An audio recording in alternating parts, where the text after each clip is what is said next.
So the little box arrived, and it's been on the stairs, I have to be honest, for about 3 weeks now.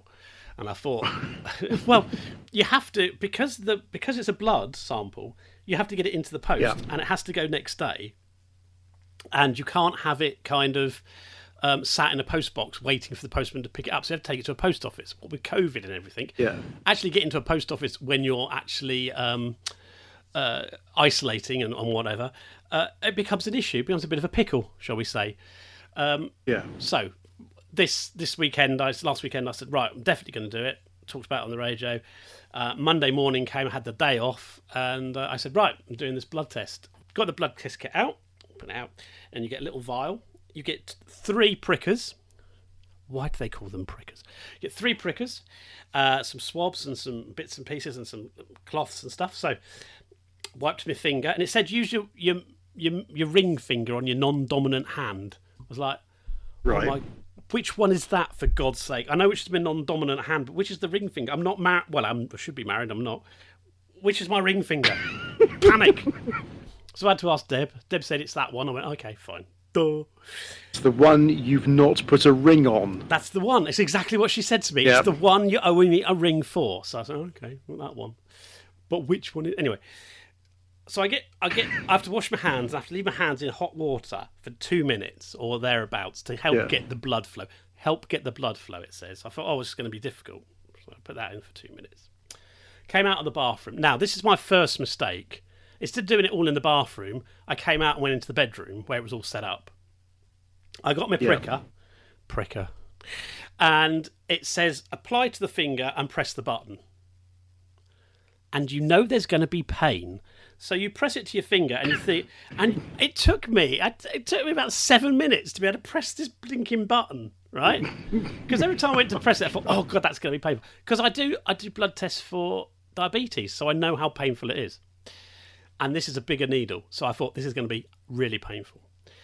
So eventually picked up the courage, pricked my finger, and almost instantly, I mean, I am full flow bleeding. If you're in bed tonight, I really apologise. And I'm sitting there thinking, oh my God. So I'm trying to catch it in this little vial. And so you've got to drip it in, right? And then it started to slow down. And they wanted, I think it was 60 mils or something. It was almost an armful, let me tell you. And so I had to do that thing. It said, it's milk your finger. It's like, God, I hope no one's watching me. So I'm squeezing my finger down like it showed, just like that. It's like it's like milking a cow teat. You're like squeezing it down, like, and the blood starts to flow out. And so and then I realised, like, I'm trying to milk my finger, balance it on the top of this vial, and I just didn't have enough hands. And I was going to call Deb, and she didn't come, so I was dripping blood everywhere at this point, not getting hardly any in the tube, and I'm thinking, that's a waste. Managed to get a lot more in the tube, and then it starts to dry up again. I'm thinking, oh God. So I gave it another one of those sort of squeeze and pulls. I went like that, pulled my finger down, right, and it went, and it just, I mean, it was everywhere. It was like when you put your finger over the end of a hose. Right? It's gone in all directions. I think you're missing the pot. Deborah's behind me going, don't get blood on everything. I'm trying not to get blood on everything. I'm bleeding here. I feel like a pervert for squeezing and pulling my fingers. And I was like, oh my God. I thought, oh my God, this guy. Oh. I mean, it's just, oh. Anyway, managed to put the top on, then you have to shake it, you put it in a little plastic, then you send it off. And so it was, oh my God, it was horrible. It was quite literally a bloody mess.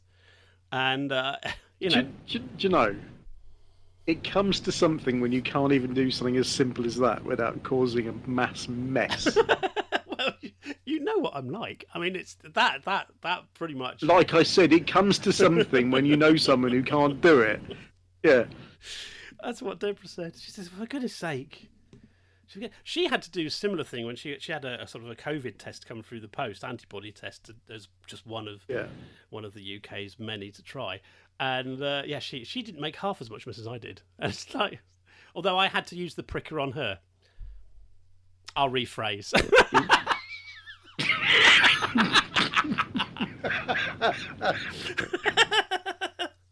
Oh man. Oh God. Childish. Phrasing. Childish.